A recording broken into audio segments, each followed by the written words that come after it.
But we might never find them?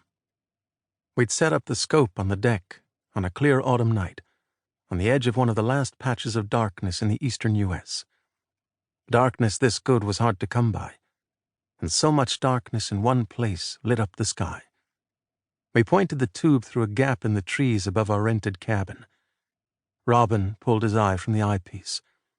My sad, singular, newly turning 9-year-old, in trouble with this world. Exactly right, I said. We might never find them. I always tried to tell him the truth, if I knew it, and it wasn't lethal. He knew when I lied, anyway.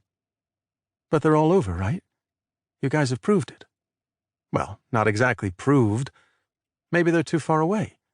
Too much empty space or something. His arms pinwheeled as they did when words defeated him. We were closing in on bedtime, which didn't help. I put my hand on his wild auburn mop. Her color. Allie's. And what if we never heard a peep from out there? What would that say? He held up one hand. Alyssa used to say that when he concentrated, you could hear him whirring. His eyes narrowed, staring down into the dark ravine of trees below. His other hand sawed the cleft of his chin, a habit he resorted to when thinking hard. He sawed with such vigor I had to stop him. "Robbie, hey, time to land." His palm pushed out to reassure me. He was fine. He simply wanted to run with the question for another minute, into the darkness, while still possible. If we never heard anything like ever? I nodded encouragement to my scientist. Easy does it. Stargazing was finished for tonight. We'd had the clearest evening in a place known for rain. A full hunter's moon hung fat and red on the horizon. Through the circle of trees, so sharp it seemed within easy reach, the Milky Way spilled out, countless speckled placers in a black streambed. If you held still, you could almost see the stars wheel. Nothing definitive. That's what. I laughed. He made me laugh once a day or more, in good stretches. Such defiance, such radical skepticism. He was so me. It was so her. No, I agreed. Nothing definitive. Now, if we did hear a peep, that would say tons. Indeed. There would be time enough another night to say exactly what. For now it was bedtime. He put his eye up to the barrel of the telescope for a last look at the shining core of the Andromeda Galaxy. "Can we sleep outside tonight, Dad?" I'd pulled him from school for a week and brought him to the woods. There'd been more trouble with his classmates, and we needed a time out.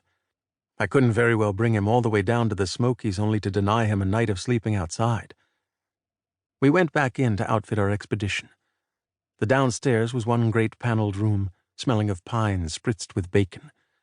The kitchen reeked of damp towels and plaster, the scents of a temperate rainforest. Sticky notes clung to the cabinets. Coffee filters above fridge. Use other dishes, please. A green spiral folder of instructions spread on the battered oak table. Plumbing quirks, fuse box location, emergency numbers. Every switch in the house was labeled. Overhead, stairs, hallway, kitchen. Ceiling-high windows opened onto what, tomorrow morning, would be a rolling expanse of mountains beyond mountains. A pair of pilled rustic sofas flanked the flagstone fireplace, emblazoned with parades of elk, canoes, and bears. We raided the cushions, brought them outside, and laid them on the deck. "Can we have snacks?" "Bad idea, buddy. Ursus americanus. 2 of them per square mile, and they can smell peanuts from here to North Carolina." "No way." He held up a finger. "But that reminds me."